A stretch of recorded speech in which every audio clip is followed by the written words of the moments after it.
मंजिल यूं ही नहीं मिलता राही को, जुनून सा दिल में जगाना पड़ता है। पंछी से पूछा घोंसला कैसे बनता है, वो बोली सर तिनका तिनका जुटाना पड़ता है। तो एक पक्षी जिस तरीके से छोटे छोटे तिनकों को इकट्ठा करके अपना एक सुंदर सा घर, अपना एक सुंदर सा आवास बनाती है। बच्चों, आज से ही हम लोग छोटे छोटे कॉन्सेप्ट को सीखते हुए आगे बढ़ेंगे और हमने जो अपना टारगेट एम बनाया है उस एम को हम लोग अचीव करेंगे।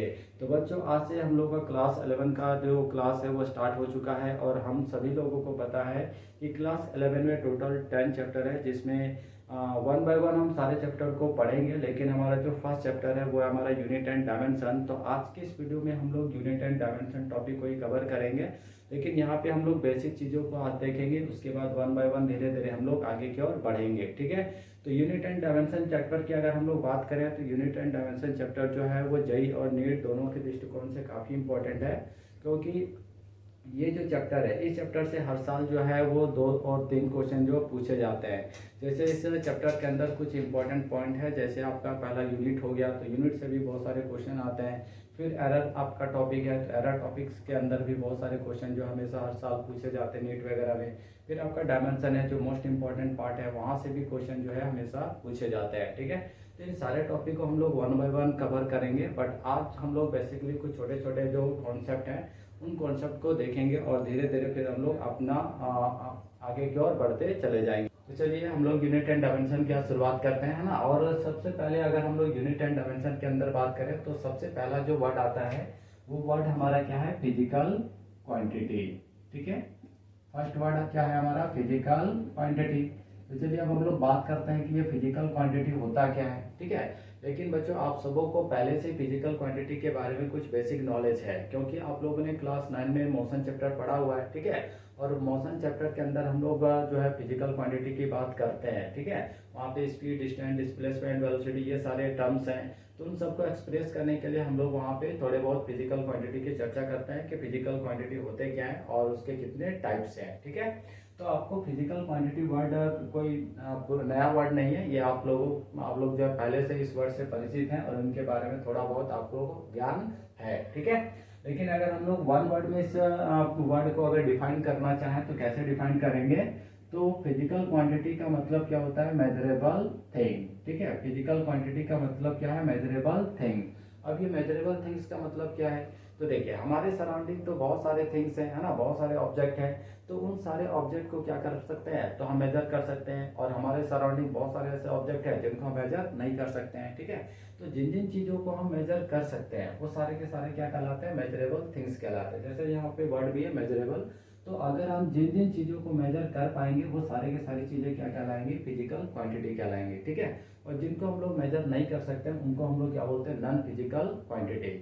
तो हमारे सराउंडिंग बहुत सारे ऐसे ऑब्जेक्ट हैं जिनको हम मेजर कर सकते हैं और बहुत सारे ऑब्जेक्ट हैं जिसको हम लोग, या बहुत सारे ऐसे थिंग हैं जिनको हम लोग मेजर नहीं कर सकते हैं। ठीक है, तो चलिए देखते हैं कि किन किन चीज़ों को हम लोग मेजर कर सकते हैं और किन किन चीज़ों को मेजर नहीं कर सकते हैं। क्लियर है, तो एग्जाम्पल के हेल्प से समझते हैं। तो सबसे पहला जो वर्ड है वो वर्ड हमारा क्या है, लेंथ। क्लियर, तो क्या ये जो लेंथ है ना, लेंथ को आप मेजर कर सकते हैं या नहीं कर सकते, तो यस आप लेंथ को मेजर कर सकते हैं। कैसे कर सकते हैं, तो आपके पास क्या इंस्ट्रूमेंट है, मीटर स्केल, है ना। यानी आप मीटर स्केल के हेल्प से किसी भी ऑब्जेक्ट का जो है वो लेंथ आप मेजर बड़े आराम से जो है कर सकते हैं। ठीक है, तो लेंथ जो है वो एक थिंग है। आप अगर हम लोग बात करें अपने सराउंडिंग, तो अपने सराउंडिंग जो भी चीज़ें देखते हैं उन सभी चीज़ों के पास क्या लेंथ है, किसी के पास मे बी किसी के पास ज़्यादा है, किसी के पास ज़्यादा कम है। ठीक है, लेकिन सभी ऑब्जेक्ट में हमको क्या होता है, लेंथ मिलता है। और आप लेंथ को जो है मीटर स्केल के थ्रू क्या कर सकते हैं, मेजर कर सकते हैं। तो ये लेंथ जो है वो क्या हो गया, मेजरेबल थिंग्स हो गया। और जितने भी मेजरेबल थिंग्स होते हैं वो सारे के सारे क्या कहलाते हैं, फिजिकल क्वांटिटी कहलाते हैं। क्लियर है, चलिए नेक्स्ट वर्ड की बात करते हैं, मास। क्या आप मास को मेजर कर सकते हैं, क्या आपके पास इंस्ट्रूमेंट है जिसके हेल्प से आप मास को मेजर कर सकते हैं, तो यस हमारे पास इंस्ट्रूमेंट है जिसके हेल्प से हम मास को क्या कर सकते हैं, मेजर कर सकते हैं, है ना। हम एवरीडे जो है मार्केट जाते हैं और कुछ ना कुछ सामान खरीदते हैं, तो क्या करता है शॉपकीपर, बैलेंस निकालता है, वो मेजर करके देता है, उसका मास वेट आपको बता देता है कि 5 kg है, 10 kg है, 20 kg है। यानी हमारे पास इंस्ट्रूमेंट है जिसके हेल्प से हम लोग क्या कर सकते हैं, मास को मेजर कर सकते हैं। तो मास हमारा क्या हो गया, मेजरेबल थिंग्स। और जितने भी मेजरेबल थिंग्स वो सारे के सारे क्या होते हैं, फिजिकल क्वांटिटी होते हैं। ठीक है, चलिए नेक्स्ट बात करते हैं टेम्परेचर की। तो टेम्परेचर को मेजर कर सकते हैं कि नहीं कर सकते हैं? तो यस, जब भी हम लोग बीमार होते हैं तो क्या होता है, डॉक्टर हमारे घर आते हैं, है ना, थर्मामीटर निकालते हैं और थर्मामीटर का यूज़ करके हमारे बॉडी का टेम्परेचर क्या करते हैं, मेजर कर लेते हैं। यानी हमारे पास क्या है, इंस्ट्रूमेंट है जिसके हेल्प से हम किसी भी बॉडी का टेम्परेचर जो है क्या कर सकते हैं, मेजर कर सकते हैं। यानी टेम्परेचर भी कैसा क्वांटिटी हो गया, सॉरी क्या हो गया, तो मेजरेबल थिंग्स है ना, और जितने भी मेजरेबल थिंग्स वो सारे के सारे क्या होते हैं, फिजिकल क्वांटिटी होते हैं। क्लियर है? तो लेंथ, मास, टेम्परेचर ही नहीं है, बहुत सारे हमारे सराउंडिंग बहुत सारे ऐसे थिंग हैं जिनको आप किसी ना किसी इंस्ट्रूमेंट की हेल्प से क्या कर सकते हैं, मेजर कर सकते हैं। तो जिनको आप मेजर कर सकते हैं वो सारी क्या हो गई, फिजिकल क्वांटिटी हो गई। क्लियर है? चलिए नेक्स्ट हम लोग देखते हैं। तो नेक्स्ट क्या है, लव। अगर हम लोग लव वर्ड की बात करें तो क्या किसी भी इंसान के लव को मेजर कर सकते हैं? तो नहीं, हमारे पास आज तक ऐसा कोई इंस्ट्रूमेंट नहीं है जिसकी हेल्प से हम किसी भी व्यक्ति के लव को क्या कर सके, मेजर कर सके कि एक आदमी दूसरे आदमी से कितना प्यार करता है। ठीक है? तो ये तो लव जो वर्ड है इसको हम मेजर नहीं कर सकते, मतलब ये नॉन मेजरेबल थिंग है। ठीक है? और जितने भी नॉन मेजरेबल थिंग होते हैं वो सारे के सारे क्या कहलाते हैं, नॉन फिजिकल क्वांटिटी। क्लियर है? जैसे देखिए चाइल्डहुड। ठीक है? चाइल्डहुड यानी बचपना। आप किसी भी बच्चे का या किसी भी इंसान के बचपना को मेजर कर सकते हैं क्या? नहीं, क्योंकि आपके पास ऐसा कोई इंस्ट्रूमेंट अभी तक नहीं है जिसकी हेल्प से आप किसी भी इंसान के बचपना को, चाइल्डहुड को जो है मेजर कर पा सकते हैं। ठीक है? तो ये चाइल्डहुड भी क्या हो गया, नॉन मेजरेबल थिंग हो गया, मतलब इसको हम लोग क्या बोलेंगे, फिजिकल क्वांटिटी या नॉन फिजिकल क्वांटिटी। तो ये सारे के सारे क्या है, नॉन फिजिकल क्वांटिटी है। ठीक है? नेक्स्ट वर्ड हम लोग देखते हैं, ऑनेस्टी। ठीक है? क्या है, ऑनेस्टी। यानी आप किसी भी व्यक्ति की ऑनेस्टी, ईमानदारी को मेजर कर सकते हैं क्या, कि अगला जो व्यक्ति है वो कितना ईमानदार है। क्या ऐसा आपके पास कोई इंस्ट्रूमेंट है जिसकी हेल्प से आप किसी भी व्यक्ति की ऑनेस्टी को, ईमानदारी को मेजर कर सकते हैं? तो नहीं। ठीक है? और अगर नहीं है तो ये नॉन मेजरेबल थिंग है, और नॉन मेजरेबल थिंग मतलब नॉन फिजिकल क्वांटिटी। ठीक है? तो कहने का मतलब है कि हमारे सराउंडिंग बहुत सारे ऐसे थिंग्स हैं जो जिनको आप जो है इंस्ट्रूमेंट की हेल्प से मेजर कर सकते हैं, और बहुत सारे ऐसे थिंग हैं जिनको आप इंस्ट्रूमेंट की हेल्प से मेजर नहीं कर सकते। तो जिनको आप मेजर कर सकते हैं वो सारे के सारे क्या कहलाते हैं, फिजिकल क्वांटिटी, और जिनको आप नहीं कर सकते हैं उनको हम क्या बोलते हैं, तो वो सारे के सारे क्या कहलाते हैं, नॉन फिजिकल क्वांटिटी। ठीक है? तो हमारे सराउंडिंग, अब हम लोग अगर बात करें सिर्फ मेजरेबल थिंग में, है ना, तो मेजरेबल थिंग जो हमारे सराउंडिंग है वो सारे मेजरेबल थिंग भी जो है उनका प्रॉपर्टी अलग अलग है ना। तो उनके बेसिस पे फिर से हम लोग फिजिकल क्वांटिटी जो है वर्ड है, इस फिजिकल क्वांटिटी को अगेन हम लोग क्या करते हैं, क्लासिफाई करते हैं। ठीक है?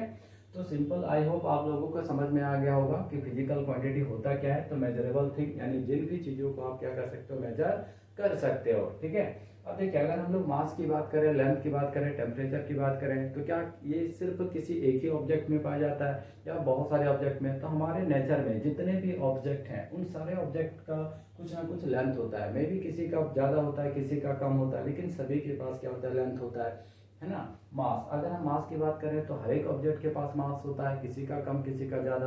तो बहुत सारे ऐसे फिजिकल क्वांटिटी हैं जो हमारे सराउंडिंग जितने भी ऑब्जेक्ट हैं उनमें पाया जाता है, किसी में कम किसी में ज़्यादा। क्लियर है? तो उसके बेसिस पे अलग फिर से हम लोग फिजिकल क्वांटिटी को क्या करते हैं, क्लासीफाई करते हैं। तो चलिए सबसे पहले इसका डिफिनेशन देखते हैं, है ना। वन वर्ड में अगर आप याद करना चाहें कि फिजिकल क्वांटिटी क्या है तो सिंपल आप इसको याद कर लें, मेजरेबल थिंग्स। बट अगर डिफिनेशन की बात करें तो चलिए उसका डिफिनेशन देखते हैं हम लोग। ठीक है? तो देखिए डिफिनेशन क्या है, the characteristic of nature, the characteristic of nature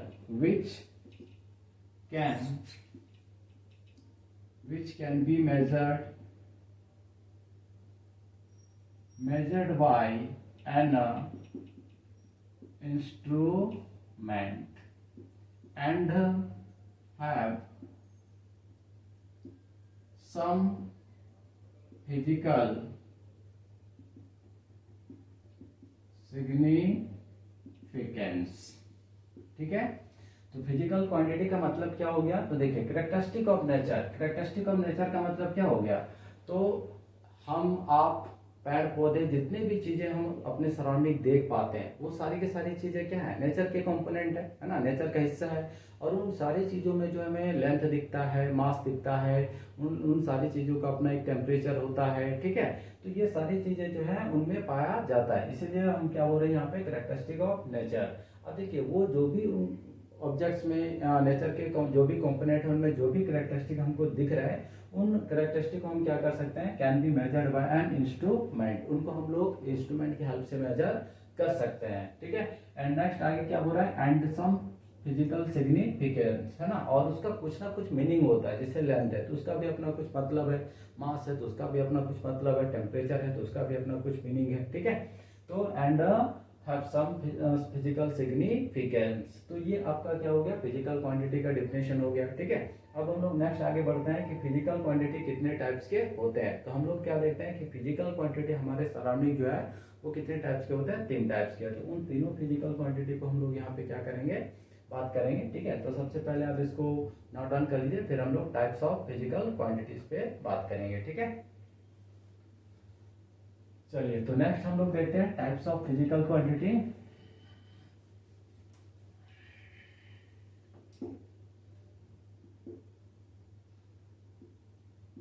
next क्या है, टाइप्स ऑफ फिजिकल क्वांटिटी, ठीक है। तो जो हमारा फिजिकल क्वांटिटी है इसको मेनली हम लोग 3 पार्ट में क्या करते हैं, क्लासीफाई करते हैं। 3 पार्ट में इसको तोड़ा गया यहाँ पे, है ना। फर्स्ट है फंडामेंटल फिजिकल क्वांटिटी, ठीक है। फर्स्ट क्या है, फंडामेंटल फिजिकल क्वांटिटी। सेकंड हमारा क्या है, ड्राइव्ड फिजिकल क्वांटिटी, ठीक है। और थर्ड होता है सप्लीमेंट्री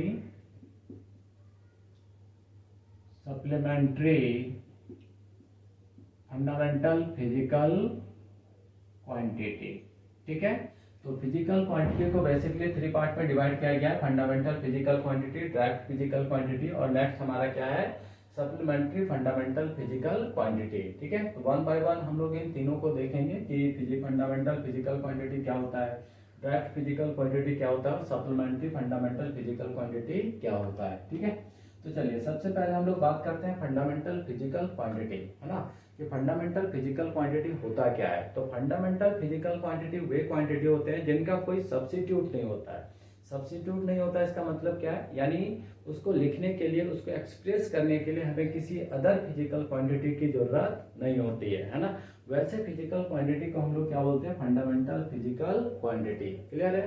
तो फंडामेंटल फिजिकल क्वांटिटी क्या होते हैं, तो फंडामेंटल फिजिकल क्वांटिटी वे क्वांटिटी होते हैं जिनका कोई सब्स्टिट्यूट नहीं होता, यानी जिनको लिखने के लिए, एक्सप्रेस करने के लिए, डिस्क्राइब करने के लिए हमें किसी अदर फिजिकल क्वांटिटी की जरूरत नहीं होती है। जैसे फॉर एग्जाम्पल, है ना, एग्जाम्पल के हेल्प से चलिए समझते हैं। जैसे मान लेते हैं लेंथ की बात करते हैं, ठीक है। पहला वर्ड क्या है, लेंथ। आप जब भी कपड़ा का दुकान जाते हैं तो वहां पे आप बोलते हैं कि हमें 1 मीटर 2 मीटर कपड़ा चाहिए, है ना। तो दुकानदार क्या करता है, 1 मीटर 2 मीटर कपड़ा मेजर करके आपको दे देता है। अब वहां पे वो ये कभी नहीं बोलता कि उस कपड़े का मास कितना है, उस कपड़े का टेम्परेचर कितना है। यानी लेंथ अपने आप में क्या इंडिपेंडेंट है, उसको मास से कोई लेना देना नहीं है, उसको टेम्परेचर से कोई लेना देना नहीं है, उसको कपड़े का इलेक्ट्रिक करंट कितना है उससे कोई लेना देना नहीं है। यानी सिर्फ वहां पे शॉपकीपर क्या चीज की बात करता है, तो सिर्फ लेंथ की बात करता है। वो उसका मास कितना है, उसका टेम्परेचर कितना है उस कपड़े का, ये कभी वो डिस्कस नहीं करता है, ठीक है। तो ये जो लेंथ है, ये लेंथ अपने आप में क्या है, इंडिपेंडेंट है, इसको किसी दूसरी अदर फिजिकल क्वांटिटी से कोई लेना देना नहीं है। यानी इसका अपना कोई सब्स्टिट्यूट नहीं है, इसको लिखने के लिए, इसको डिस्क्राइब करने के लिए किसी अदर फिजिकल क्वांटिटी की जरूरत नहीं है, ठीक है। फॉर एग्जाम्पल नेक्स्ट देखिए, मास। जब भी आप मान लीजिए कहीं सामान खरीदने गए मार्केट में, है ना, 1 केजी आपने पोटैटो लिया, तो 1 केजी जब आप पोटैटो लेते हैं तो क्या शॉपकीपर कभी ये बोलता है कि इसका टेम्परेचर 102 डिग्री है, इस आलू का पोटैटो का जो लेंथ है वो 5 मीटर है, ऐसा बोलता है क्या? नहीं। वो सिर्फ आपको क्या करता है, 1 केजी 2 केजी पोटैटो जो मेजर करके देता है, यानी सिर्फ वो उसके मास की बात करता है ना। उसका टेम्परेचर कितना, उसका लेंथ कितना है, उससे कितना इलेक्ट्रिक करंट पास हो रहा है, ये सब कभी वो चर्चा नहीं करता है। मतलब मास का भी कोई सब्स्टिट्यूट नहीं होता है, इसको लिखने के लिए, इसको डिस्क्राइब करने के लिए ना तो लेंथ की जरूरत है, ना ही टेम्परेचर की जरूरत है, ना ही अदर फिजिकल क्वांटिटी की जरूरत है, ठीक है। तो ऐसे फिजिकल क्वांटिटी को हम लोग क्या बोलते हैं, फंडामेंटल फिजिकल क्वांटिटी, क्लियर है। जैसे टेम्परेचर, है ना, नेक्स्ट वर्ड हमारा क्या है, टेम्परेचर।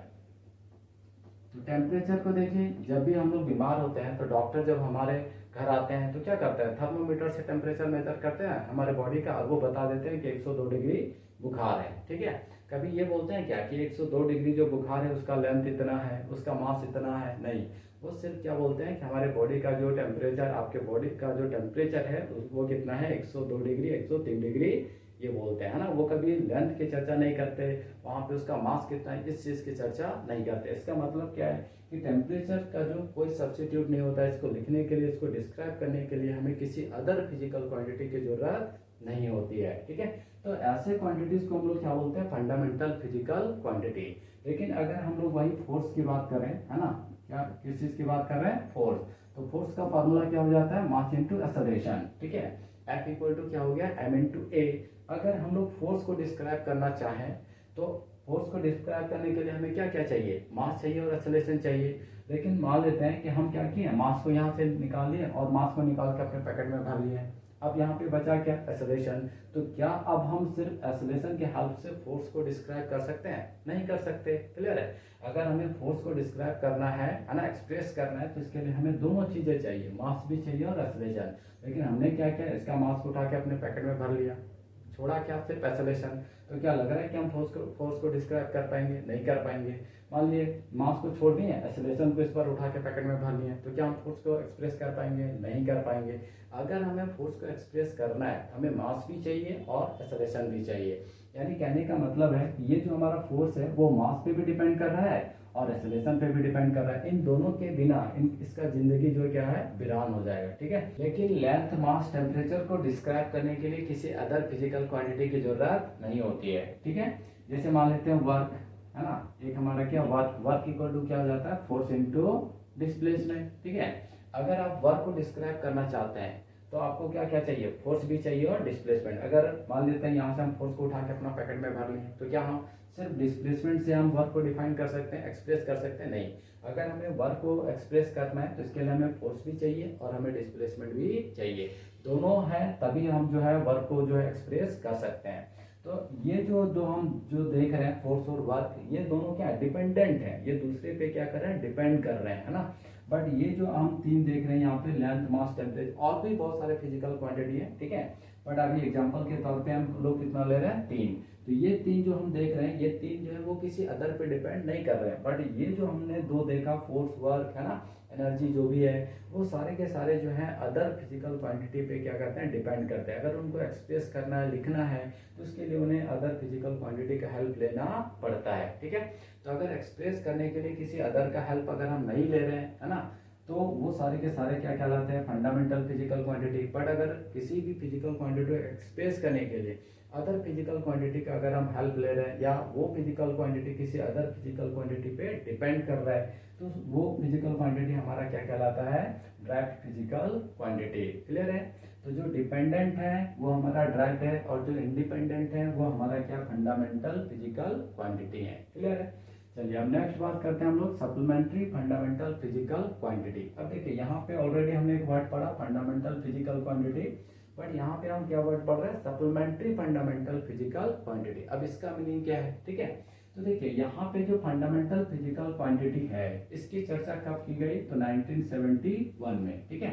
आप सभी लोगों को पता है कि फिजिक्स में बहुत सारे पगला बाबा हुए, तो पगला बाबाओं का एक बार मीटिंग हुआ कब, 1971 में, ठीक है। और 1971 में उन्होंने बोला कि 7 ऐसे फिजिकल क्वांटिटी हैं जो फंडामेंटल फिजिकल क्वांटिटी के अंदर उनको रखा जाए, ठीक है। कितने, 7। यानी 1971 में जो है 7 फिजिकल क्वांटिटी को जो है वो फंडामेंटल फिजिकल क्वांटिटी का दर्जा दिया गया, ठीक है। ठीक 8 साल बाद यानी 1979 में फिर पगला बाबाओं का क्या हुआ, मीटिंग हुआ, यानी 8 साल बाद, है ना। और जब 8 साल बाद फिर से जब उनका कॉन्फ्रेंस बैठा, तो पता चला कि हमारे सराउंडिंग 2 और फिजिकल क्वांटिटी ऐसे हैं जो इंडिपेंडेंट है, जो दूसरे पे डिपेंड नहीं करते, उनका कोई सब्स्टिट्यूट नहीं है, उनको लिखने के लिए, एक्सप्रेस करने के लिए किसी अदर फिजिकल क्वांटिटी की जरूरत नहीं होती है ना। तो वो पता कब चला, 8 साल बाद, है ना। तो क्या हुआ कि कुछ पगला बाबाओं ने बोला कि अच्छा, दो जो हमें मिला है अभी 8 साल बाद, उनको भी क्या करो, इस फंडामेंटल फिजिकल क्वांटिटी के अंदर ही डाल दो। तो पहले से 7 और कितने हो जाते, 2 ऐड करने से 9 हो जाते। लेकिन कुछ पगला बाबा लोग बोले नहीं नहीं, ऐसा नहीं, जो 1971 में जो बन गया सो बन गया, है ना। उस ग्रुप का हमने जो नाम दे दिया वो नाम दे दिया। अब जो हमें मिला है उसका हम लोग क्या करेंगे, एक अलग नाम दे देंगे, ठीक है। तो देखिए यहाँ पे क्या एक वर्ड है सप्लीमेंट, और सप्लीमेंट का मतलब क्या होता है, टू ऐड करना। तो देखिए यहाँ पे क्या हो रहा है, supplementary fundamental physical quantity, clear है। यानी हम जो अभी जो दो फिजिकल क्वांटिटी की बात कर रहे हैं वो फंडामेंटल ही है, और उनको हमने क्या कर दिया, ऐड किया है। लेकिन किस में ऐड किया है, तो पुराने वाले ग्रुप में हमने ऐड नहीं किया, उसका हमने एक अलग से ग्रुप बना दिया है, ठीक है। तो जो दो अलग से बाद में 8 साल बाद जो फंडामेंटल फिजिकल क्वांटिटी मिले उनके ग्रुप का क्या नाम रख दिया गया, सप्लीमेंट्री फंडामेंटल फिजिकल क्वांटिटी, ठीक है। और ये सप्लीमेंट्री फंडामेंटल फिजिकल क्वांटिटी कौन कौन से हैं, तो पहला जो है वो हमारा क्या है, प्लेन एंगल, ठीक है, जिसको सिंपली हम लोग मैथ में क्या बोलते हैं, एंगल बोलते हैं, ठीक है। और दूसरा जो है वो हमारा क्या है, सॉलिड एंगल, ठीक है। तो प्लेन एंगल और सॉलिड एंगल जो है वो 8 साल बाद पता चला कि ये किसी दूसरे पे डिपेंड नहीं करते हैं, ये खुद इंडिपेंडेंट है ना। तो इनको अलग से ग्रुप बना दिया गया इन दोनों का, और उसका नाम क्या रख दिया गया, supplementary fundamental physical quantity, clear है। और फंडामेंटल के अंदर टोटल कितना आ गया, 7, है ना। तो उन सातों को हम लोग 1 बाय 1 फिर आगे पढ़ेंगे, ठीक है। तभी सिर्फ इतना याद रखना है कि फंडामेंटल फिजिकल क्वांटिटी कितने हैं, 7 है। एक्चुअल में है कितने, 7, बट अगर टोटल दोनों को कर देंगे तो कितना हो जाएगा, 9, ठीक है। अब देखिए ड्राफ्ट फिजिकल क्वांटिटी के अंदर कौन कौन सा है, तो ड्राफ्ट फिजिकल क्वांटिटी के तो अंदर बहुत सारा है। जैसे आप स्पीड की बात करते हैं तो स्पीड क्या है, तो distance upon time, distance upon time, तो वो भी हमारा क्या है, स्पीड जो है किस पे डिपेंड कर रहा है, डिस्टेंस पे, टाइम पे, तो वो भी हमारा क्या है, डिपेंडेंट है ना। जैसे वेलोसिटी, तो वेलोसिटी इक्वल टू क्या हो गया, डिस्प्लेसमेंट अपॉन टाइम, तो वो भी डिपेंडेंट है, क्लियर है। तो डायरेक्ट फिजिकल क्वांटिटी के अंदर बहुत सारे फिजिकल क्वांटिटी जो हमारे आते हैं, बट फंडामेंटल के अंदर कितना है, 7, और सप्लीमेंट्री फंडामेंटल फिजिकल क्वांटिटी के अंदर कितने हैं, 2। बाकी जो जो भी बच गए वो सब किसके अंदर आ जाते हैं, डायरेक्ट फिजिकल क्वांटिटी के अंदर, क्लियर है। तो चलिए 1 बाय 1 सबसे पहले इन तीनों का डेफिनेशन देखते हैं, फिर बात करते हैं प्लेन एंगल, सॉलिड एंगल क्या है, ठीक है। फिर हम लोग धीरे धीरे आगे बढ़ेंगे। तो आप सबसे पहले इसको नोट डाउन कीजिए, फिर हम लोग आगे बढ़ते हैं।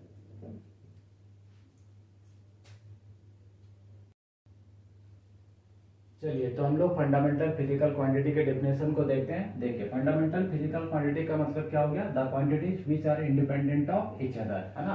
ये क्वांटिटी क्या होते हैं, इंडिपेंडेंट होते हैं, इनको किसी दूसरे से कोई लेना देना नहीं होता है। And can not be derived with the help of other quantities, है ना। और ये जो क्वांटिटीज हैं इनको आप किसी दूसरे फिजिकल क्वांटिटी के हेल्प से क्या कर सकते हैं, ड्राइव भी नहीं कर सकते हैं, क्लियर है। जैसे एग्जांपल के तौर पे लेंथ हो गया, मास, टेम्परेचर, और कितने हैं टोटल 7, ये तो आपको पता ही है, ठीक है। नेक्स्ट देखिए, नेक्स्ट है characteristics of fundamental physical quantity, यानी जो फंडामेंटल फिजिकल क्वांटिटी होते हैं इनकी खासियत क्या है, ठीक है।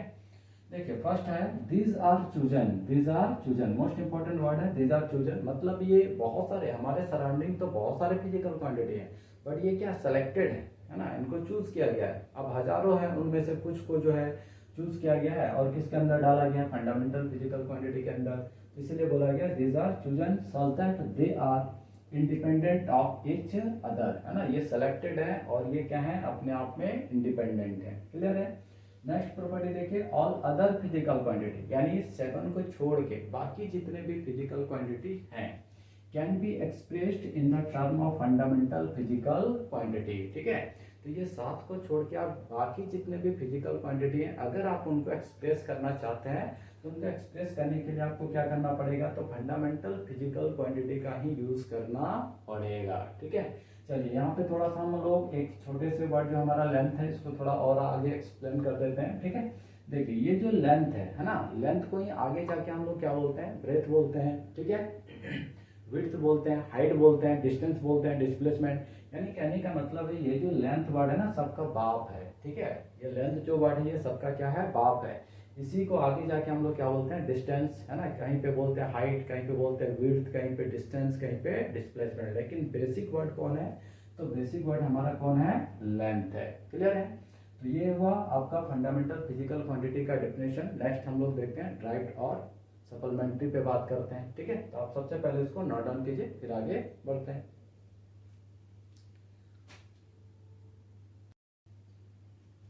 चलिए नेक्स्ट अगला डेफिनेशन देखते हैं डायरेक्ट फिजिकल क्वांटिटी का, है ना। तो डायरेक्ट फिजिकल क्वांटिटी क्या है, तो direct physical quantities are dependent, है ना। क्या बोल रहा है, डिपेंडेंट, ये दूसरे पे डिपेंड करते हैं, ठीक है। और आगे क्या है, और expressed in the term of fundamental physical quantity, यानी आप ऐसे क्वांटिटीज को अगर एक्सप्रेस करना चाहते हैं तो इसके लिए आपको किसको हेल्प लेना पड़ेगा, फंडामेंटल फिजिकल क्वांटिटी का। जैसे फॉर एग्जांपल स्पीड, ठीक है, पहला एग्जांपल क्या है, स्पीड। स्पीड इक्वल टू क्या हो जाता है, डिस्टेंस अपॉन टाइम, क्लियर है। तो देखिए टाइम हमारा क्या है, fundamental physical quantity. Distance, distance अभी हमने आपको बताया कि लेंथ को ही आगे जाके क्या बोलते हैं, डिस्टेंस बोलते हैं। जैसे मान लीजिए आपका नाम है, तो स्कूल में आपका नाम कुछ अलग है ना, मम्मी आपको कुछ अलग नाम से पुकारती है, आपकी मौसी आपको कुछ अलग नाम से पुकारती है, आपके मामा कुछ अलग नाम से, मतलब अलग अलग जगह पे जाते हैं। आपका, आप जिस ग्रुप से बिलोंग करते हैं, मतलब आप जिस ग्रुप में रहते हैं, लड़कों का या लड़कियों का, तो वहाँ पे उसका नाम क्या होता है, अपना अलग होता है ना, लेकिन आदमी तो वही है। तो सेम चीज यहाँ पे है। तो डिस्टेंस हमारा क्या है, लेंथ है, इसका बेसिक कौन है, लेंथ, लेकिन है ये क्या, तो फंडामेंटल फिजिकल क्वांटिटी। अब देखिए स्पीड, स्पीड हमारा क्या हो गया, तो डायरेक्ट फिजिकल क्वांटिटी। अब स्पीड को अगर एक्सप्रेस करना है तो हम किसका हेल्प ले रहे हैं, देखिए, तो in the expressed in the term of fundamental physical quantity. तो स्पीड को तो हम एक्सप्रेस कर रहे हैं, लेकिन किसके टर्म में कर रहे हैं, तो फंडामेंटल फिजिकल क्वांटिटी के ही टर्म में कर रहे हैं, ठीक है। जैसे वेलोसिटी की बात करते हैं, तो वेलोसिटी है ना, तो वेलोसिटी इक्वल टू क्या हो गया, डिस्प्लेसमेंट, डिस्प्लेसमेंट अपॉन टाइम, ठीक है। तो देखिए अगेन ये दोनों क्या है, फंडामेंटल फिजिकल क्वांटिटी है। हमने क्या बोला कि लेंथ को ही आगे जाके डिस्टेंस, डिस्प्लेसमेंट बोलते हैं। तो ये दोनों क्या हो गया, फंडामेंटल फिजिकल क्वांटिटी, और वेलोसिटी हमारा क्या हो गया, डायरेक्ट फिजिकल क्वांटिटी। अब देखिए फोर्स वाले में F equal to m a, F equal to m a, ठीक है। तो A की अगर हम लोग बात करें तो A क्या हो जाता है, velocity upon time, velocity upon time. अब देखिए वेलोसिटी की चर्चा हमने किसके हेल्प से किया था, तो फंडामेंटल फिजिकल क्वांटिटी के हेल्प से। तो दो फंडामेंटल फिजिकल क्वांटिटी के हेल्प से हम लोग वेलोसिटी बनाए, और फिर इसको हम लोग यहाँ पे यूज कर रहे हैं, और फिर टाइम से डिवाइड करके फिर से एक नया फिजिकल क्वांटिटी हम लोग बना ले रहे हैं, वो हमारा क्या है, एक्सेलरेशन, ठीक है। तो एक्सेलरेशन भी क्या हो गया, ड्रैग्ड हो गया, लेकिन ये बना किससे है, तो फंडामेंटल से, क्योंकि अगेन इस वेलोसिटी को हम तोड़ेंगे तो क्या मिलेगा, दो फंडामेंटल मिलेगा, यानी तीन फंडामेंटल को यूज करके हम क्या बना रहे हैं, एक्सेलरेशन, ठीक है। अब देखिए फिर से ये जो एक्सेलरेशन हम लोग बनाए, बहुत सारे फंडामेंटल फिजिकल क्वांटिटी को मल्टीप्लाई करके, डिवाइड करके, अब फिर उसका इस्तेमाल यहाँ पे कर रहे हैं, है ना। मास तो हमारा फंडामेंटल ही होता है, अब एक्सेलरेशन और एक फंडामेंटल और एक ड्राइव, इन दोनों को फिर से मल्टीप्लाई करके हम लोग क्या बना ले रहे हैं, तो फिर से एक नया फिजिकल क्वांटिटी बना ले रहे हैं, ठीक है। तो इस तरीके से हम बहुत सारे फिजिकल क्वांटिटी को मल्टीप्लाई करके या डिवाइड करके क्या करते हैं, एक नया नया फिजिकल क्वांटिटी जो है बनाते चले जाते हैं, ठीक है। इसीलिए हमने बोला था कि हमारे सराउंडिंग बहुत सारे फिजिकल क्वांटिटी है ना। अभी तो हम लोग ये सारा चीज पढ़ा हुआ चीज हम लोग को लग रहा है, लेकिन जब हम लोग धीरे धीरे और आगे बढ़ेंगे तो बहुत सारे ऐसे टर्म आएंगे, बहुत सारे ऐसे फिजिकल क्वांटिटी आएंगे जिनके बारे में हमें कुछ भी पता नहीं है, ना तो उनका नाम पता है, ना उसका सिंबल पता है, ना उसका फार्मूला, है ना। लेकिन फिर भी हम लोग इसी चैप्टर में क्या करेंगे, सारे चीज़ों को पढ़ लेंगे। बाकी उन चीज़ों का एक्सप्लेनेशन जो है वो आपका पूरा 12 तक चलता रहेगा, उनका डेफिनेशन जाना है पूरा 12 तक चलता रहेगा, लेकिन उनका फार्मूला, है ना, सिंबल वगैरह सब हम लोग यूनिट एंड डायमेंशन चैप्टर के अंदर ही क्या करेंगे, पढ़ लेंगे, ठीक है। तो थोड़ा सा यहाँ पे कुछ चीज़ें जो है आपको रटना पड़ेगा, और कुछ चीज़ों को रटने की जरूरत नहीं है। जैसे ये सारी चीज़ें जो हम लोग देख रहे हैं, ये तो पहले ही ऑलरेडी हमने 9th-10th में पढ़ रखा है, तो हमें इन सारी चीज़ों को रटने की जरूरत नहीं है। लेकिन आगे जो कुछ फिजिकल क्वांटिटी आएंगे जिनके बारे में हमें कुछ भी नहीं पता है, तो उनको कुछ दिनों के लिए क्या करना पड़ेगा, रटना पड़ेगा। फिर जैसे जैसे चैप्टर्स आना स्टार्ट हो जाएगा तो फिर ऑटोमेटिकली वो आपको दिमाग में वो सारी चीज़ें आना स्टार्ट हो जाएगा, ठीक है। तो आई होप आप सबको क्लियर हो गया होगा कि फंडामेंटल फिजिकल क्वांटिटी आखिर है क्या, और किस तरीके से हम बहुत सारे फिजिकल क्वांटिटीज जो है वो बनाते हैं। तो उसके लिए हम लोग किसका हेल्प लेते हैं, फंडामेंटल फिजिकल क्वांटिटी, है ना। और एक ड्राइव को फिर दूसरे के साथ कनेक्ट करके फिर से एक नया ड्राइव कर लेते हैं, ठीक है। चलिए तो आप पहले इसको नोट डाउन कीजिए, फिर हम लोग बात करते हैं सप्लीमेंट्री फंडामेंटल फिजिकल क्वांटिटी पे।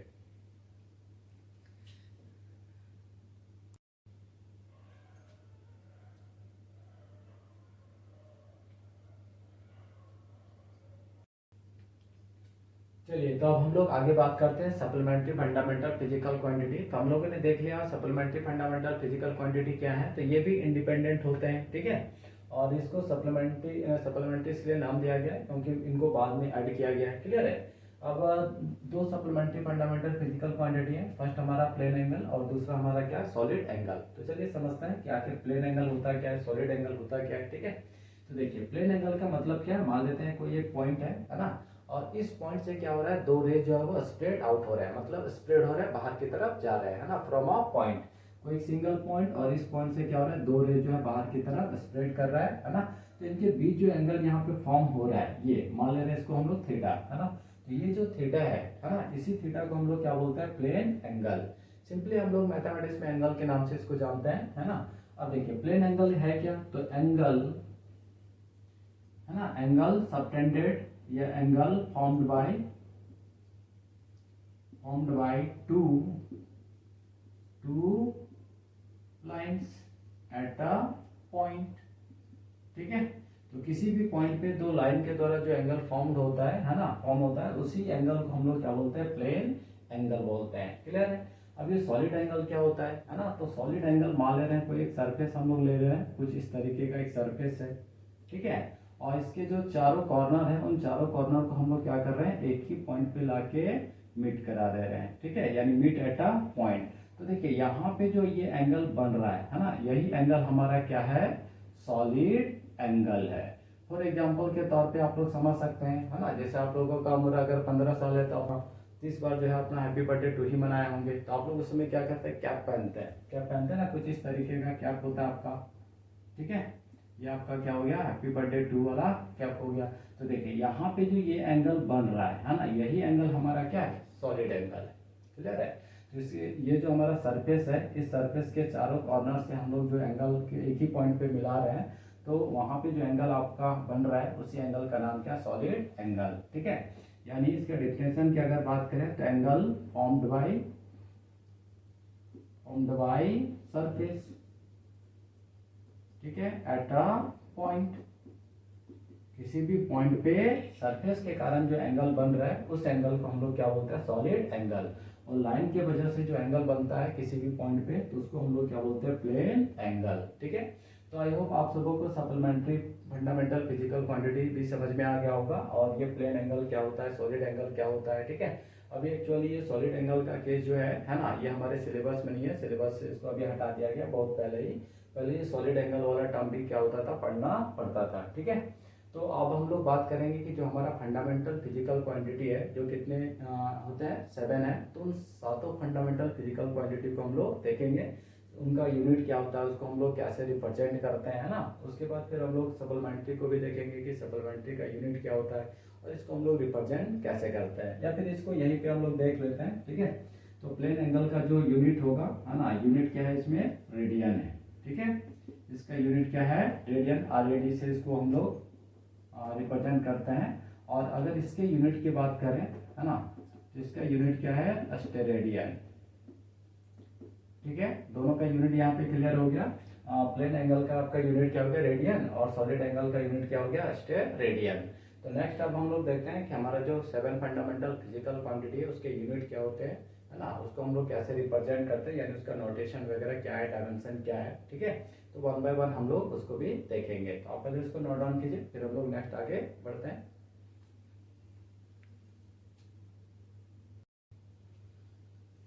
चलिए, तो अब हम लोग देखते हैं 7 फंडामेंटल फिजिकल क्वांटिटी, ठीक है। तो यहाँ पे देख सकते हैं ये पूरा टेबल है ना। तो ये फंडामेंटल फिजिकल क्वांटिटी, ये उसके यूनिट है और उसका सिंबल, और इधर क्या हो गया, डायमेंशन, ठीक है। तो पहला फंडामेंटल फिजिकल क्वांटिटी हमारा क्या है, लेंथ, और उसका यूनिट क्या होता है, मीटर, सिंबल क्या है, मीटर का, यानी मीटर को m से रिप्रेजेंट करते हैं, और इधर डायमेंशन क्या, L। अब यहाँ पे क्वेश्चन उठ रहा होगा कि ये डायमेंशन का मतलब क्या होता है, ठीक है। तो डायमेंशन का मतलब है नोटेशन। जैसे मान लीजिए कि आप कोई मोबाइल खरीदते हैं, है ना, तो मोबाइल खरीदते हैं तो क्या होता है, मोबाइल में एक सिंबल होता है, जिससे आप देख के पता कर लेते हैं कि अच्छा ये फलाने कंपनी का मोबाइल है। या 4 व्हीलर वगैरह देखे होंगे, तो हर एक 4 व्हीलर के आगे जो इंजन होता है, वहाँ पे एक सिंबल होता है, उस सिंबल को देख के ही आप पता कर लेंगे कि ये टाटा कंपनी का है, कि महिंद्रा का है, कि अशोक लेलैंड का है, ठीक है। तो उसी तरह से हम बार बार तो लेंथ को लिखेंगे नहीं, है ना, इतना बड़ा बड़ा वर्ड बार बार लिखेंगे नहीं, तो हम लोग क्या करेंगे, इसका नोटेशन, यानी इसका सिंबल लिखेंगे, है ना। तो लेंथ को हम लोग यहाँ पे किसे रिप्रेजेंट करते हैं, L से। क्लियर है। नेक्स्ट है मास मास का यूनिट हमारा क्या हो गया, किलोग्राम हो गया, सिंबल क्या, kg, और उसका डायमेंशन यानी किससे रिप्रेजेंट करेंगे, तो कैपिटल M से, ठीक है। थर्ड है टाइम, टाइम का यूनिट क्या है, सेकंड, और सिंबल हो गया S, और डायमेंशन इसका क्या है, T, है ना। टाइम का पहला वर्ड क्या है, T है, तो कैपिटल T से रिप्रेजेंट करेंगे। नेक्स्ट है टेम्परेचर, अब देखिए टेम्परेचर का यूनिट क्या हो गया केल्विन, और सिंबल क्या हो गया हमारा के, और इससे डायमेंशन भी क्या है के ही है, जो उसका यूनिट है वही उसका डायमेंशन है, ठीक है, के से रिप्रेजेंट करेंगे। फिफ्थ इलेक्ट्रिक करंट, देखिए यहाँ पे इलेक्ट्रिक करंट भी हमारा क्या फंडामेंटल फिजिकल क्वांटिटी है, और उसका यूनिट क्या हो गया एम्पियर हो गया। एम्पियर को रिप्रेजेंट किससे करेंगे, सिंबल क्या है ए, और रिप्रेजेंट किससे करना है आपको ए से ही, उसका डायमेंशन हो गया। नेक्स्ट है 6 लुमिनस इंटेंसिटी, है ना, जो लाइट निकलता है उसकी इंटेंसिटी। तो लुमिनस इंटेंसिटी यूनिट क्या हो गया कैंडला, और सिंबल क्या है कैंडला का सीडी, और डायमेंशन भी हमारा क्या है सीडी ही है, ठीक है। तो नेक्स्ट हमारा जो 7th फंडामेंटल फिजिकल क्वांटिटी है वो है अमाउंट ऑफ सब्सटेंस, यूनिट क्या है मोल, है ना, सिंबल MOL, और डायमेंशन इसका क्या हो गया MOL, ठीक है। तो आई होप बच्चों आप सबों को क्लियर हो गया होगा कि फिजिकल क्वांटिटी क्या है, इसके कितने टाइप्स होते हैं, और इनके क्या क्या कैरेक्टरिस्टिक्स है ना। तो नेक्स्ट वीडियो में हम लोग यूनिट टॉपिक को कवर करेंगे, आपका यूनिट, डायमेंशन और एरर, ये 3 काफ़ी इंपॉर्टेंट टॉपिक है। तो नेक्स्ट वीडियो में हम लोग यूनिट टॉपिक को कवर करने वाले हैं, ठीक है। तो मिलते हैं अगले वीडियो में, तब तक के लिए आप सबों को thank you, tata bye bye.